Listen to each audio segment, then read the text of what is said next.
A crazy Sahlen 6 hours of the Glen saw both GT winners being penalized post-race and having their victories stripped away from them. Oh, and did I mention Imsa's heading back north of the border again for the first time since 2019. I'll take you through all the news coming out of the Sahlen 6 hours of the Glen and preview this weekend's Chevrolet Grand Prix at Moesport. Buckle up, because we're about to go off in the S's. Well, we start off with a bunch of news coming out of the LMDH world this past week. Porsche has unveiled more details about its Porsche 963 LMDH car, including the official livery and a full specification on the twin-turbo V8 engine that will be in it. The 963, also the name of it, was also unveiled and alludes to Porsche's sports prototypes of the past, particularly the Porsche 962, which along with the 956 has served as inspiration for the car's new design. While the color scheme of red, white, and black is a nod to their previous racing models, the DNA of the car goes back to the Porsche RS Spyder LMP2, which Penske ran in the 2000s. The engine, meanwhile, will be a 4.6-liter twin-turbo V8 derived from the engine found in the hybrid-powered Porsche 918 Spyder road car that outputs a maximum of 670 horsepower. Porsche has indicated that it is aiming to be ready for a test in race conditions at the 8 Hours of Bahrain in November, but we all know how these schedules can be pretty fluid sometimes. So I wouldn't be holding my breath, but I think we're all hopeful that we'll see that Porsche at on track in Bahrain. Porsche also announced its driver stable, we'll call it. They haven't announced official driver lineups yet for specific cars, but we got a bit of clarification on drivers. We have Kevin Estre, Michael Christensen, Andre Lauderer, Lawrence Van Thor, Matt Campbell, and Mathieu Jaminet, who joined the previously announced duo of Felipe Nasr and Dane Cameron. And now, Mathieu Jaminet and Matt Campbell both expressed over the weekend at Watkins Glen their desire to remain in Imsa full-time and ideally again as co-drivers. You know what? For me, an Imsa fan, just seeing them, hearing them say that really makes you feel good and really makes you believe that, you know, what Imsa is doing truly is good when you get drivers of their caliber. They're like, yeah, you know what? I want to stay here and I want to continue racing in this series. They clearly like what's going on, and that's just a really good vote of confidence in my eyes for the series, not only for right now, but into the next few years and into this new formula. Campbell was quoted as saying that we would love to have the opportunity to be together and stay in Imsa. Let's see what happens. It was also revealed with this news that it was Jaminet and Campbell who tested together in the Penske LMP2 car at the Indianapolis road course in 2021. JDC Miller Motorsports also was confirmed as the first customer team of Porsche's 963 LMDH car for the Imsa WeatherTech Sports Car Championship. This comes after multiple years with a Cadillac affiliation for the Minnesota-based team. It will feature full customer support from Porsche with a to-be-decided driver lineup. Porsche did previously state that it will support a maximum of 2 customer cars in both the Imsa WeatherTech Sports Car Championship and the FIA World Endurance Championship next year, along with the additional entries for, of course, the factory outfit, Porsche Penske Motorsport. It was also said that the first race in Daytona is in question for customer teams, and that if the car cannot be ready until Sebring or later for customer teams only, it may not be made available until then if there are supply chain issues. Again, the big if. It was also announced by Porsche Motorsport North America President and CEO Volker Holzmeier that the cost of the car is $2.9 million. So start picking out the change out of your couch. That comes, of course, complete with full customer support at a comparable level to their previous RS Spider program. In more LMDH news and more Imsa-related LMDH news, Alpine is in continued discussions with Andretti Autosport for an Imsa-based LMDH program in 2024. Andretti has, of course, very publicly been in preliminary talks with the manufacturer on a potential deal in Formula One for an engine supply and a potential sports car deal now. Imsa has stated that any LMDH or LMH manufacturer must sell cars in North America and have a production road car of at least 2,500 units per year. So, they do meet the production requirement with their A110 model, but Alpine currently doesn't serve the US market. So this is going to be a story to keep an eye on. We're going to have to see how it develops, and they kind of say if there truly is a will, then there can be a way. We'll see what Alpine decides to do with this. In further news, Sports Car 365 learned that the first group LMDH test, which was initially scheduled to include Porsche, Cadillac, and Acura, is now set for July 12th. Yes, July 12th. We're just a couple weeks away here at Sebring. While Porsche and Cadillac will be present, for sure it is unclear if the Acura will be ready in time for the test. Among the items to be validated at Sebring include a new Bosch MGU after previous complications with the unit during the Porsche endurance test last month. It's understood that there have been reliability concerns that have only occurred during on-track testing and not in their dyno environment. BMW's M Hybrid LMDH car, though, is set for a late July rollout in Italy, followed by its first proper test in Europe in mid-August.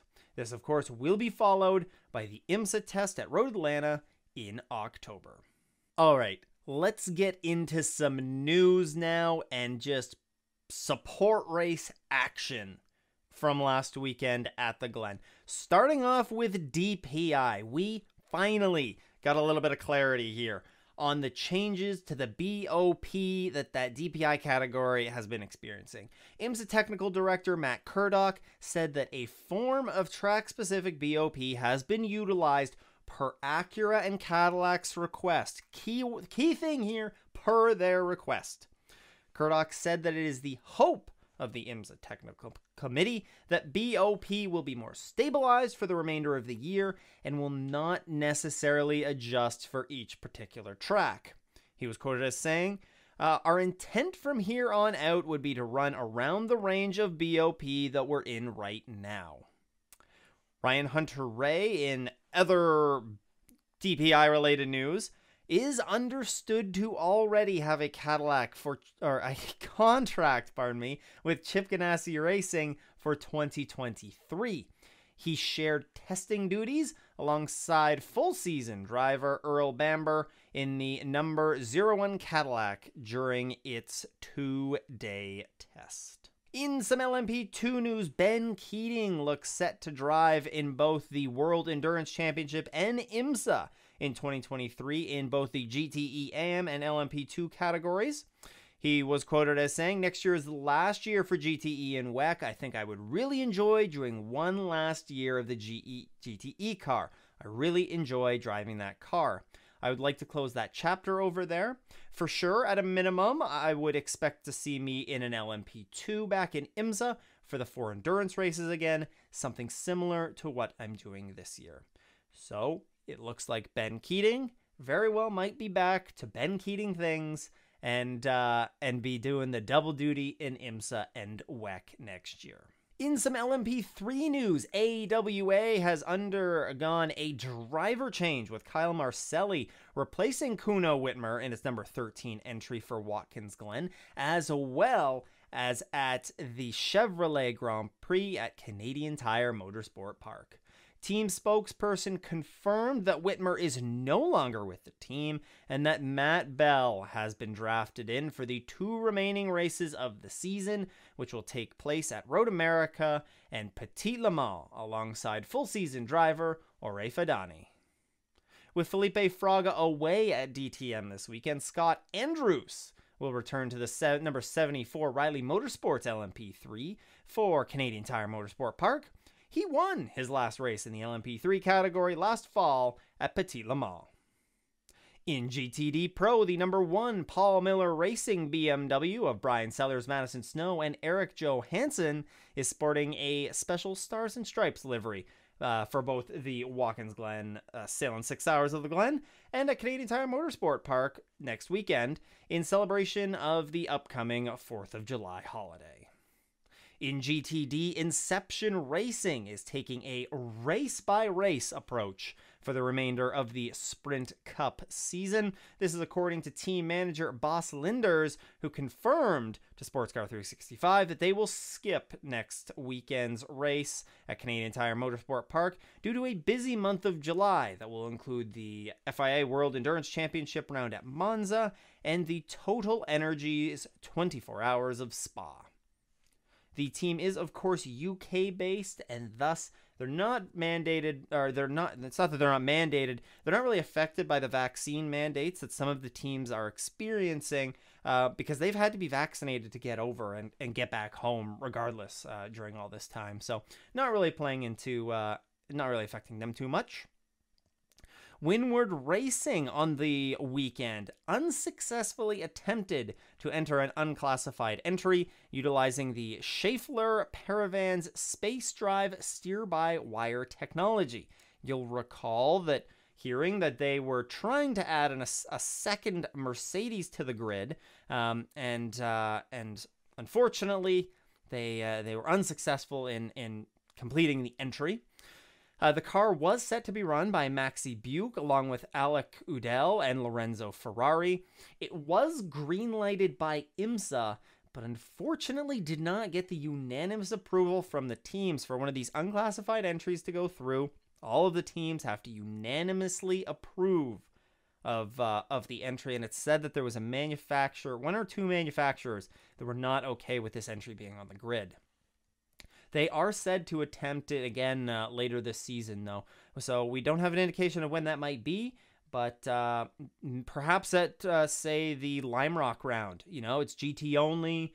Maybe we'll get them attempt that entry again there. Wright Motorsports Porsche is among one of several cars that are set to miss the upcoming round at Canadian Tire Motorsport Park.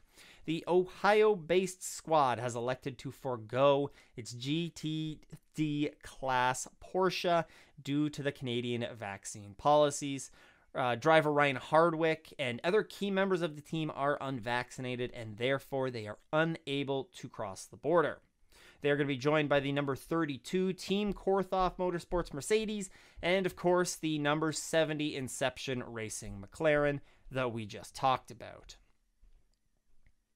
Okay, let's move on to some of the support series races that went on this past weekend at the Sahlen 6 Hours of the Glen, because let me tell you, there was some great racing that took place in these races, and kicking off with the Imza Michelin Pilot Challenge.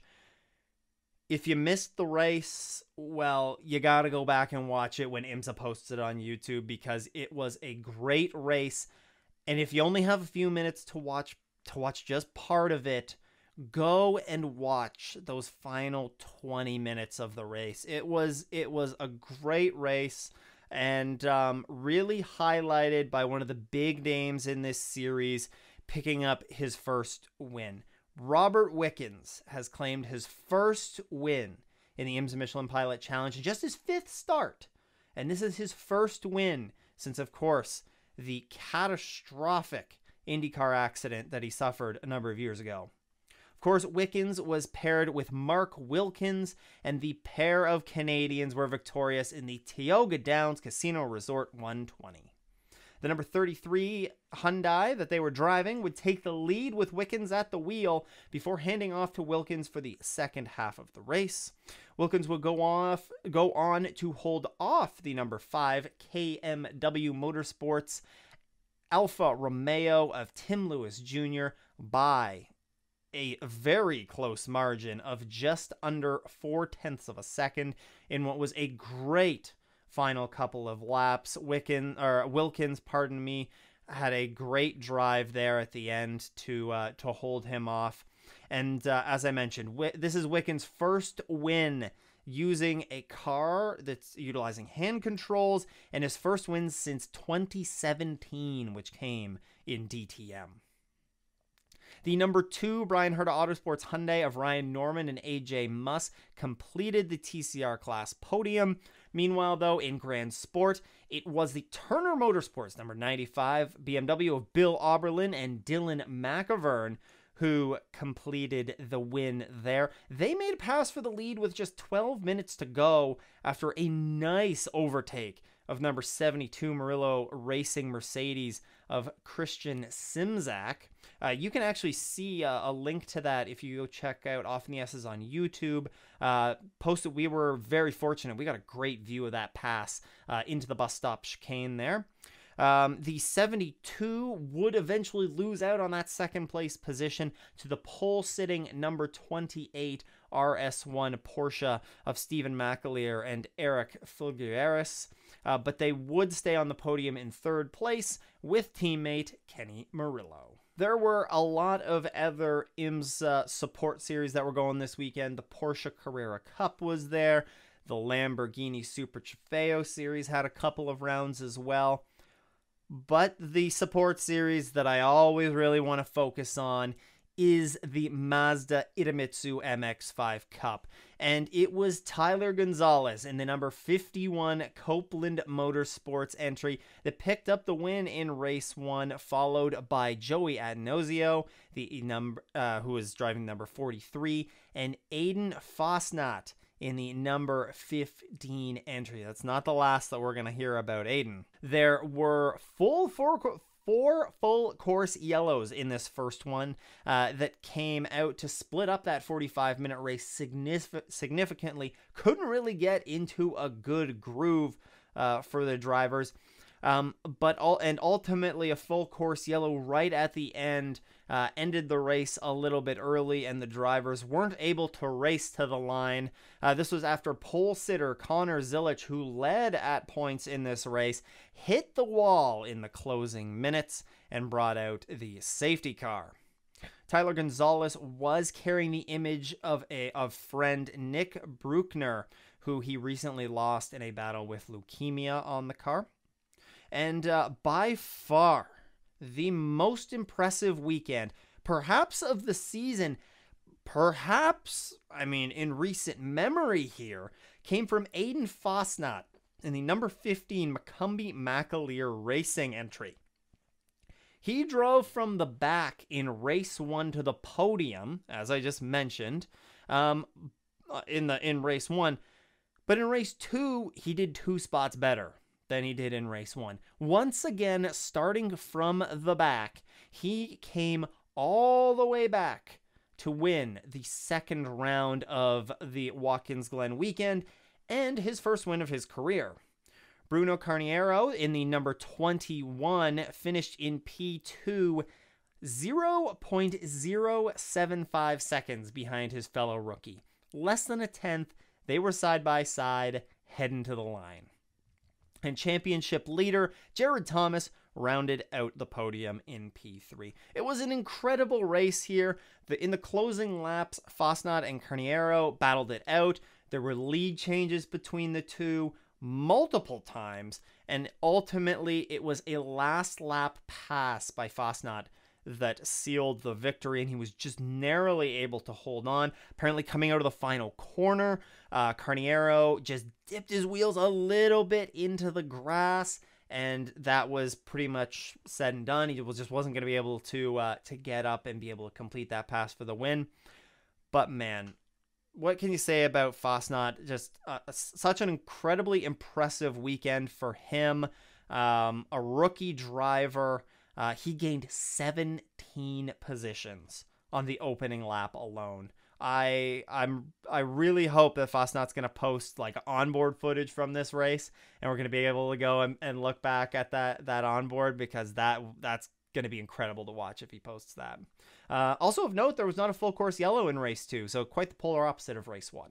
All right, let's jump into some of the practice sessions now for the Sahlen 6 Hours the Glen. In FP1, it was Tom Blomqvist fastest in opening practice, putting up a best lap of 131.217 to beat out the 0-1 Chip Ganassi Racing entry of Sebastian Bourdais and the number 10 Acura of Ricky Taylor. LMP2, meanwhile, was led by the number 52 PR1 Matheson Motorsports Orica of Mikael Jensen with a 132.629, while Colin Braun topped the time charts in LMP3 with his number 54 Core Autosport Ligier at a 139.789. In GTD, it was Mike Skeen in the Korthoff Motorsports Mercedes that was fastest of all of the GT3-based entries at a 146.197 a lap time. The session saw 4 red flags over the 90 minutes of running, with none of them resulting in any significant damage to cars. In the second and final practice, it was Tom Blomqvist again who topped the charts at a 129.581, just 2/100ths faster than Felipe Albuquerque in the number 10 Wayne Taylor Racing Acura. Earl Bamber was 2/10ths back in third place. Of note, though, the Acuras in this session did set those fresh times, or set those times on, well, they were fresh times. They set those times on fresh tires, and at the very end of the session, so clearly going for sort of a quali lap there right at the end. In LMP2, Giorgio Vendergaard was fastest with a 132.7 lap time. Malthe Jakobsen topped LMP3 on a 139.669.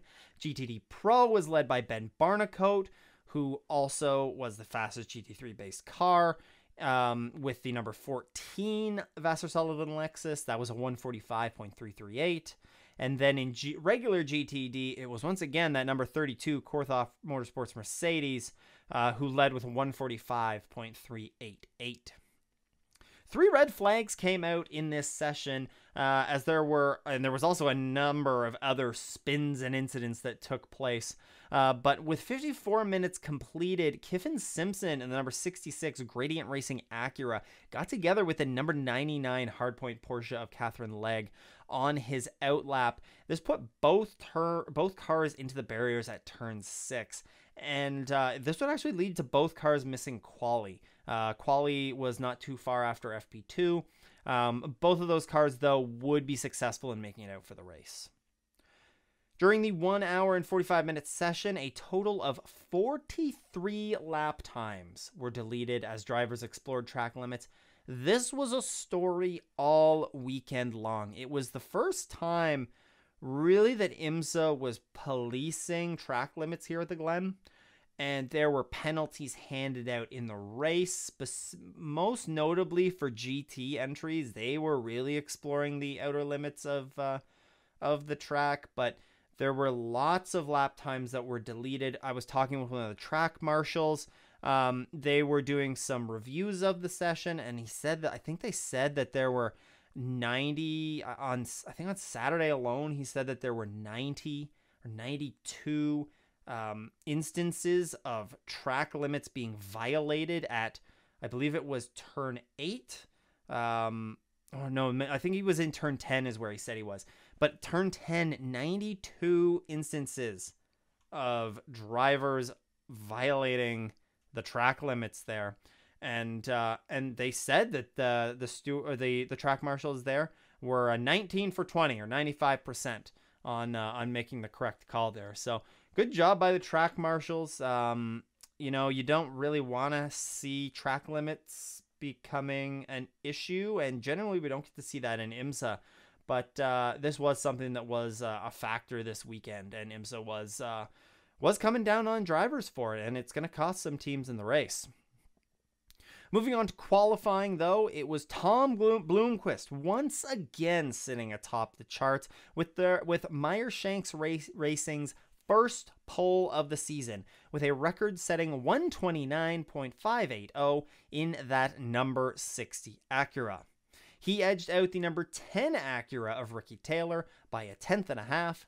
Meanwhile, Sebastian Bourdais qualified third in the number 01 Chip Ganassi Racing Cadillac, 4.5 tenths back of the sister 02 of Earl Bamber in fourth, and the number 31 Action Express Racing Cadillac of Olivier Pla completed the top 5. Of note, the number 48 had a front brake issue that saw them qualify off the pace in DPI. In LMP2, Ben Keating picked up the pole after a heck of a battle with his PR1 Matheson Motorsports teammate, Stephen Thomas. Keating's 133.930 in that number 52 edged out Thomas by 1/1000th of a second. Talk about having bragging rights at the team dinners. The number 20 high-class racing entry, driven by Dennis Anderson, will start third. In LMP3, qualifying was cut short by Jared Andretti spinning, who made contact with the turn 11 barriers before spinning out in turn 1.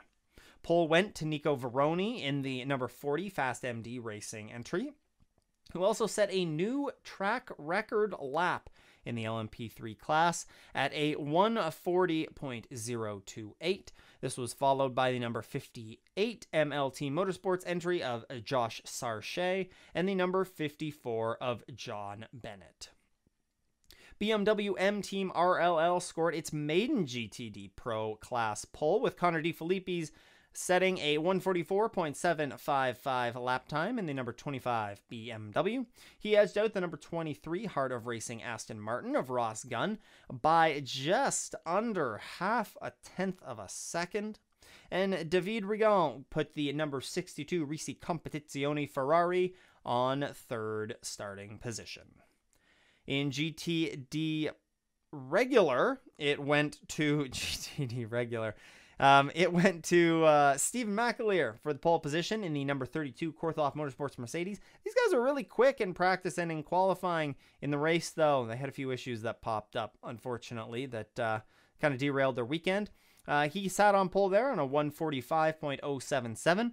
That was almost 4 tenths ahead of the number 12 Vassar Sullivan Lexus, who was 100th ahead of Robbie Foley in the Turner Motorsports number 96 BMW. If you're still here, make sure to hit that like and subscribe button, or check us out on Twitter at OffInTheS's to keep up to date on all of your Imza Motorsport news. All right, now let's get into the race recap for the Sahlen 6 hours of the Glen, and it was really a race that kind of saw everything. A little bit wild to watch, especially watching it live. Trying to keep up with everything that was going on was a ton of fun.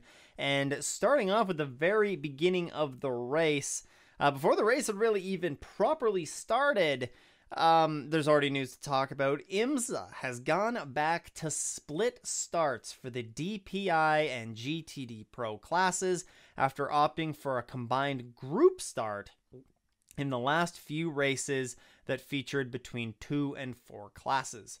All 5 categories are back in action, of course, for the first time since the 12 hours of Sebring that took place in March. Felipe Albuquerque in the opening corners overtook the pole-sitting Tom Blomqvist Meyershank Racing Acura on the opening lap. Blomqvist would later take the lead back on the opening round of pit stops. Meanwhile, while this was going on, there was also a great battle taking place in GTD Pro, with the Heart of Racing Aston Martin of Ross Gunn trying to take the lead unsuccessfully at the time from Connor DeFilippi in the Team RLL BMW. The storyline, though, that dominated the opening couple hours of this race were safety cars, with the first brief one coming out just 20 minutes into the race for the number 74 Riley Motorsports and the number 747 LMP3 that spun in turn 1. A second safety car would come out before the hour mark was up, as the number 81 Dragon Speed car lost its left front wheel after making a pit stop. And this was in addition to a separate turn 1 incident that involved the number 33 Sean Creech Motorsport and the number 36 Andretti Motorsport LMP3s. Safety cars would continue into the second hour with a brief yellow coming out from, you guessed it, number 13 LMP3. Lots of LMP3 incidents here in the opening couple hours of this race. They spun, and later a safety car came out again for an engine failure and a subsequent fire on board the number 6 Mueller Motorsports LMP3 that took quite some time to clean up. Thankfully, driver climbed from the car and from that fire very quickly and to safety. The track crew and the safety crew were on scene quickly as well to put out the fire. Perhaps the very hot temperatures that we experienced in Watkins Glen this weekend played into this, because it's not very often that you see one of those LMP3 motors blow up like that, especially in such a spectacular fashion. You know what? There's a saying also out there that that safety cars breed safety cars, and that was the case here, because on the subsequent restart there was an accident yet again, and involving an LMP3 car. And actually the number 13 LMP3 car of Lars Kern that would put the race back under full course yellow conditions. Now let's check out this incident from where I was, off in the S's. I was stationed right at the bus stop. Our campsite was right there. We had a great view of this accident go down. There was a bit of a scary moment there, as there's an Imsa cameraman that was right on the scene of the accident as well, with the crash taking place about 15 feet up from where he was positioned. Fortunately, he was uninjured, but definitely a bit of a scary moment going on right there.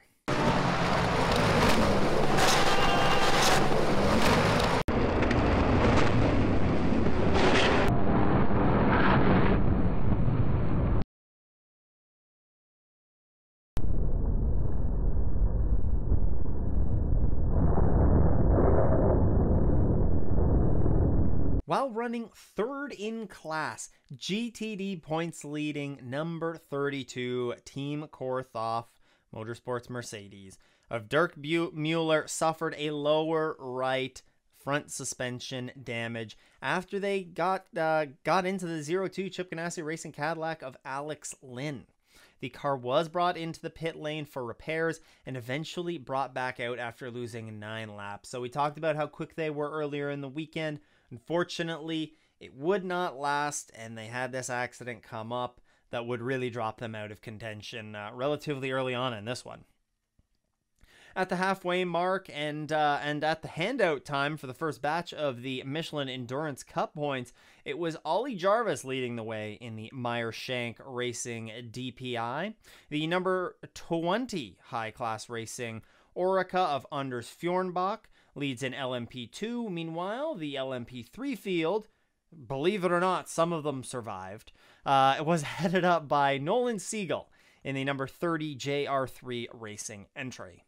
The number 25 BMW Team RLL entry of Augusto Fargas, led in GTD Pro, while Jordan Pepper led in the number 70 Inception Racing McLaren in GTD. So, we talked about it. The first 2 hours of this race were dominated by safety cars. The middle couple hours, 2.5 hours of this race, I mean, we only saw green flag stints. It was great. You got to watch the cars, the battles developed and unfolded.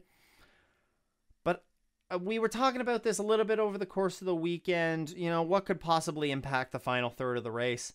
Well, there was weather in the forecast, and weather reared its ugly head. Because with 90 minutes left on the clock, the race was red flagged due to lightning in the area. This red flag came moments after the race was placed in full course yellow status for an incident involving the number 20 High Class Racing and number 29 Racing Team Netherlands entries battling for position and ultimately wrecking the number 39 Carbon Lamborghini in turn 7, or the heel of the boot. Unfortunately, that Lamborghini was in the wrong place at the wrong time. The number 20 High Class Racing and number 29 Racing Team Netherlands entries, it looked like the High Class Racing car got up into the number 29, kind of halfway down the straightaway. I don't think the Racing Team Netherlands entry realized they were in a 3-wide battle at that point with that GTD on the inside. It kind of looked like the driver, like they really didn't appreciate that. Kind of getting nudged.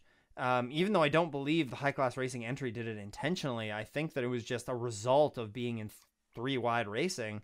And it looked like the 29 kind of jerked the wheel back to the right a little bit to tell the High Class Racing team, like, we didn't appreciate that. But in doing so, the High Class Racing team had to take that car had to take evasive action, got into the Lamborghini, and sent that Lambo for a ride. I tell you what, the car hit the inside wall going into turn 7, and then ended up skidding across the track into the outside wall. A really hard hit. Driver was okay, but a big incident nonetheless. And ultimately, the full course yellow was kind of for naught here as the red flag came out moments after. So we had 35 minutes to go when the racing resumed. Fortunately, we didn't miss out on the rest of the race as the weather system moved through very quickly. And the cars returned to the track and went back racing with 21 minutes to go. So on the restart, Felipe Albuquerque passed the number 60 Meyershank Racing Acura of Tom Blomqvist and would hold on to win the Sahlen 6 Hours of the Glen alongside teammate Ricky Taylor. Tom Blomqvist and Ollie Jarvis would hold on for P2 with Sebastian Bourdais and Renger van der Zande completing the podium in the number 01 Chip Ganassi Racing Cadillac. It was a bit surprising to hear this. Felipe Albuquerque did actually make contact with the number 42 NTE Sport Lamborghini with 7 laps to go while leading. That seriously put victory in doubt here. He reported that the steering was bent and that he was not certain whether he could drive the car to the end. He said that the car was very unsettled. He could not hold the wheel straight. It was at an angle. But regardless, he toughed it out and he made it to the end. They were a question mark whether they could make it to the end on fuel. And of course, ultimately, they did make it to the end on fuel. But it was certainly cutting it close. The number 0, 2, and number 31 rounded out the top 5 in DPI. Meanwhile, in LMP2, that saw Scott Huffaker take the number 52 Orica across the line just 1/10 of a second ahead of the number 8 Tower Motorsport entry of Luis Delatraz. Huffaker shared duties with Mikael Jensen and Ben Keating. And the number 29 Racing Team Netherlands entry rounded out the top 5. Rounded out the podium. The LMP3 class win went to the number 74 Riley Motorsports Ligier of Felipe Fraga, Gar Robinson, and Kai Van Berlo. They finished a lap ahead of the second place Core Autosport number 54, and third place finishing 58 of Performance Tech Autosport. The Heart of Racing swept both GTD Pro and GTD Class wins with the number 27 and number 23 entries after post-race infractions. Yes, post-race penalties decided both of these class wins for the number 25 BMW Team RLL and the number 57 Windward Racing entry. We'll talk more about this in a moment, though. In Pro, it was Ross Gunn and Alex Riberas who took the win, with the podium that was completed by the Risi Competizione number 62 and the number 9 Pfaff Motorsports Porsche. But both of them had to box in the closing lap to top up on fuel. In GTD, the podium was completed by the number 70 Inception Racing McLaren and the number 96 Turner Motorsports Mercedes. Ian James, Romain DeAngelis, and Maxime Martin became the first drivers to outright win in a GTD entry among the production-based ranks in their number 27 Aston Martin entry. They beat out, and actually it wasn't just them. It was also the second, I believe the second place Inception Racing McLaren for sure also did it. And the Turner Motorsports BMW was also very close to doing this as well. They finished ahead of their GTD Pro counterparts. And also of note, that number 27 entry, we talked about cars being close on fuel. There are a number of cars here that had to box in those closing few laps to top up on fuel. The number 27 ran out of fuel as they were crossing the line, and they were actually unable to make it back around the track to the pits. They were sputtering around the track, and they ended up having to stop the car in turn 10 on the in-lap. All right, let's head into some post-race notes for the Sahlen 6 hours of the Glen. The big news coming out of this, of course, were the post-race penalties for teams not meeting minimum drive time. At the end of the day, 9 cars were moved to the back of their classes as a result of not meeting this minimum drive time. GTD Pro Class winning, number 25 BMW of John Edwards, came in under at 1 hour and 1 minute of drive time. GTD regular winner, the number 57 Winward Racing Mercedes, Philippe Ellis, came in at 1 hour, 16 minutes, and 4 seconds. Third place LMP3 finishing Andretti Autosport Ligier of Gabby Chavez. Well, they raced for 1 hour and 8 minutes. Those were among the teams and drivers that were immediately informed right when the race finished.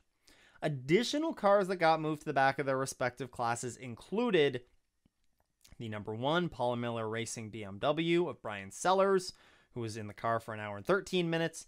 Number 12 Vassar Sullivan Lexus, Aaron Tielitz in for 1 hour and 2 minutes. The Team Korthoff Mercedes, number 32 Mike Skeen, in for 1 hour and 15 minutes. NT Esport Lamborghini, Marco Holzer, also for 1 hour and 15 minutes. Crucial Motorsports McLaren, Paul Holton, 1 hour and 8 minutes. And the number 99 Hardpoint Porsche of Catherine Legg, in for 1 hour and 10 minutes. Minimum drive time was set to 1 hour and 17 minutes, the adjusted minimum drive time. And initially, it was 1 hour and 30. We'll talk about that in a second. Imsa had to go on to clarify the adjusted drive time calculations, and they did so on Tuesday. They reduced the minimum drive time requirement for LMP2, LMP3, GTD Pro, and GTD from 1 hour and 30 minutes to 1 hour and 17 minutes after taking into account the 14% of the race time that was lost due to the red flag for weather. DPI competitors' drive time was also reduced from 30 minutes to 25 minutes, but this was not a factor for any of those guys. The WeatherTech Sports Car Championship sporting regulations do state that drive time is not accrued during red flags, so all of the teams knew this. The teams that suffered were the teams that backloaded drive time for a single driver to the final scheduled couple of hours. They were the ones that were not able to meet this adjusted minimum time. It was also revealed by Imsa that they issued a Stage 1 weather advisory at 2:22 p.m., which was nearly 1 hour prior to the red flag. This was followed by a second advisory that came some 27 minutes later.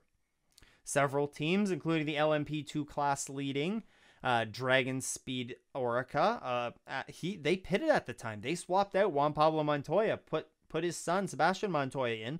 This was because of drive time concerns. And this was right at the resumption of the race after the red flag. Dragon Speed was among the teams that were not penalized for drive time. Now, this was something that was, of course, talked about a lot post-race. It's going to be talked about for a little while, and there's going to be both sides of the board that are going to emerge on this one. Is Imsa doing the right thing? If this many teams are being affected, maybe it's something in the rules that's the problem, as opposed to how these teams are planning their drivers and their stints. I don't know. I think at the end of the day, teams knew this was a possibility. Everybody knew the forecast. I myself, camping out there, I sure as heck knew that there was a storm that was going to be coming. We were watching the weather radar. Teams have great access to weather radar. They would have saw what was coming.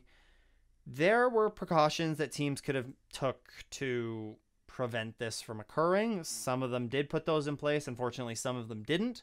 And I think the ones that did receive a penalty, they ultimately paid the price for that. And I want to hear from you guys. Let me know on Twitter at Off in the S's, or if you're watching this on YouTube, let me know in the comments down below what you thought of these penalties being handed out that affect this race finish. I know there's a lot of varying opinions out there, and I want to hear what yours is. Heading back to some other notes not related to drive time, Wayne Taylor Racing, heading into this weekend, had not won at Watkins Glen since 2011. More than 10 years. That's a long slump for one of the great teams of the sport. When Max Angelelli and Ricky Taylor swept both the 6 hours of the Glen and NASCAR weekends in the Chevrolet-powered Dallara Daytona prototype. Imsa race director Bo Barfield came onto the radio in the second hour and issued a very stern warning to LMP3 competitors, who had, of course, caused the majority of the incidents and full course cautions in the opening stages of the race. He warned them they needed to smarten up here as this race carried on. Sebastian Bourdais in post-race was very critical of the DPI balance of performance, saying, "I think it'd be good if they could recognize in the series that the Acuras really have an advantage on the quick tracks like this, but they don't seem to do anything about it. So it is what it is." If you ask me, it just sounds like, he's disappointed that they came out and they didn't really have that competitive of a car. I can understand it, but at the same time, they've had dominant weekends at tracks like Sebring, Detroit. So you gotta take it where you can get it. And the status of the number 13 AWA Duquesne, number 39 Carbon with Peregrine Racing Lamborghini. Both of those cars are unclear on their status for the next race at Canadian Tire Motorsports Park. Of course, both of them suffered massive accidents in the race that caused severe chassis damage to the point where both those cars might be write-offs. So we're going to see if those guys are going to be on the grid for Canadian Tire Motorsport Park, and keep an eye on that heading into the weekend. Speaking of CTMP, well, Imsa returns to Moesport for the first time since 2019 after having the last 2 years cancelled due to COVID-19. The history of the track dates back to 1958 when the British Empire Motor Club selected the 450-acre plot of land to build a course. The name Moesport, yes, Moesport, not Moesport, which is a contraction of motorsport, was coined and applied to the new business, which was named Moesport Limited. Alan Bunting designed the track, and during the design phase, now this is where it gets kind of confusing, Sterling Moss saw the plans for this facility and really liked them, but did recommend that the single radius carousel hairpin at the south end of the track be changed to a 90-degree right-hander, followed by another right-hander leading onto the back straight.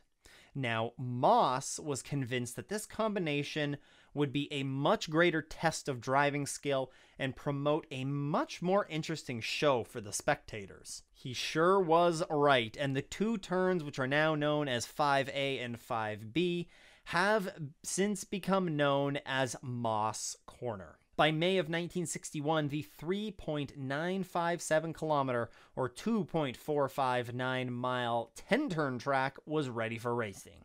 It has seen no major configuration changes with the exception of the pavement, or with the exception of it being repaved, and has seen, of course, no major configuration changes since it was built. Since opening, it has hosted just about every form of motorsports in North America that you can imagine, from IndyCar, Formula One, Can-Am, motorcycle racing, and NASCAR. Just about everything has been run at this track. Imsa made its debut at the track in 1982, and it has been a driver favorite stop whenever it has been on the schedule.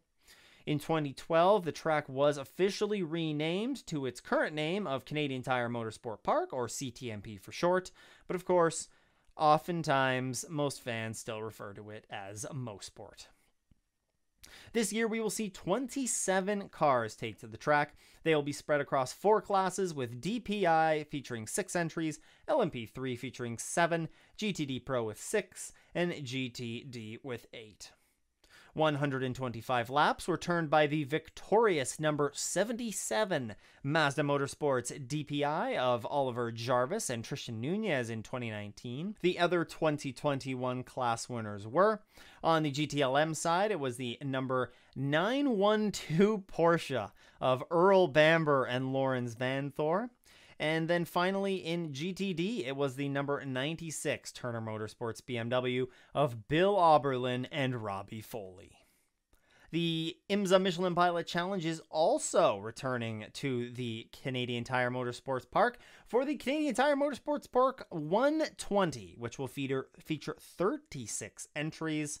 And also the Imsa Prototype Challenge competition resumes with 14 entries scheduled. What to watch for? What can you expect this weekend at Moesport? Well, Moesport is a quick and tricky track with lap times for the different classes ranging from the 1 minute 5 seconds for those DPIs down to the 1 minute and 16 seconds for GTDs.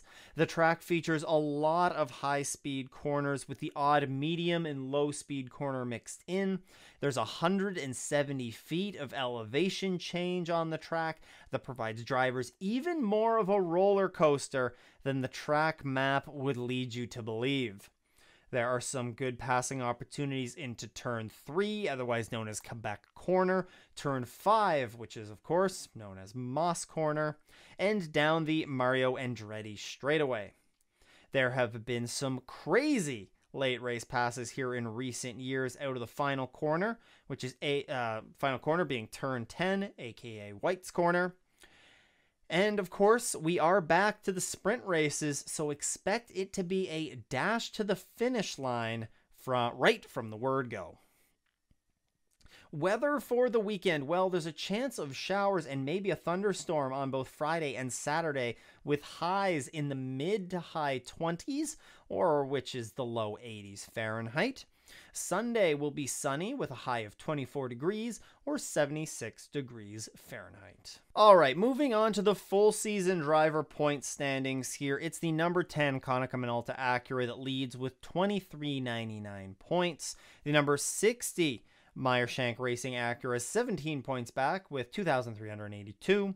And rounding out the top 3 is the Cadillac Chip Ganassi Racing entry of Earl Bamber, Alex Lynn, Marcus Erickson, and Neil Johnny, who have 2,239 points.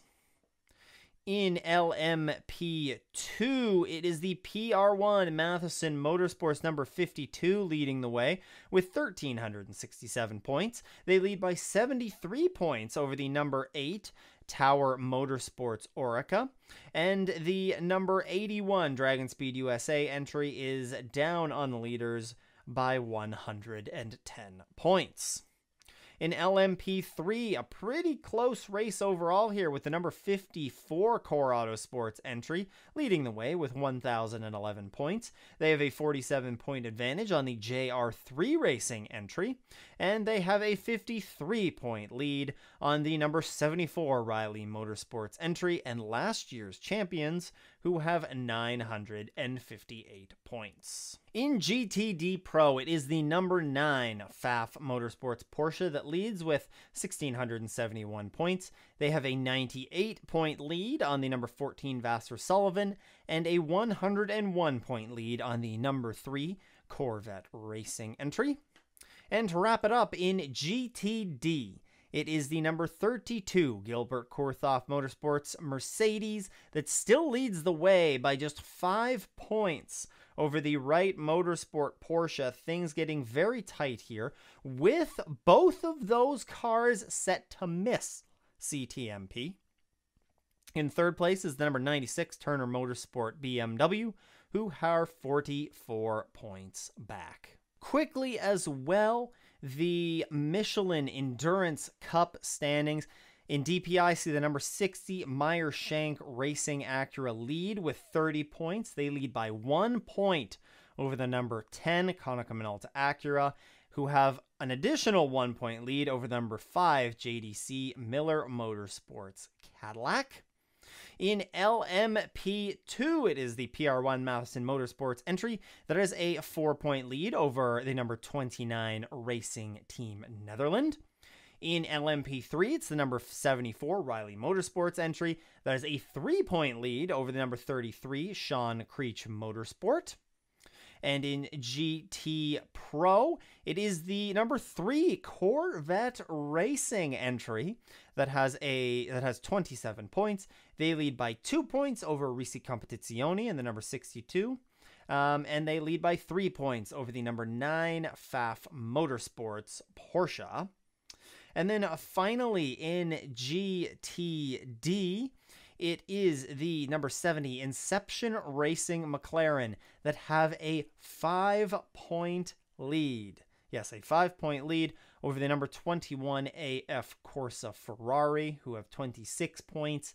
This battle going into Petit Le Mans, of course, it's not looking too great. It looks like if Inception Racing can just be consistent in that final race, it's going to take a very strong effort from one of these other GTD Pro or GTD teams in order to catch them. Well, there's not just Imsa going on this weekend. There is a boatload of other racing action for you to take a look at. Starting off with Formula One, they're at Silverstone this weekend. They will be supported by F2, F3, and the W Series. Both qualifying and the race will start at 10 a.m. Eastern Time. Also going on is a Formula E at Marrakesh. This will go on Saturday at 5 p.m. Eastern Time. You can also find DTM at the Norris Ring for a couple of rounds. Those races start on Saturday and Sunday at 7:30 a.m. Eastern Time.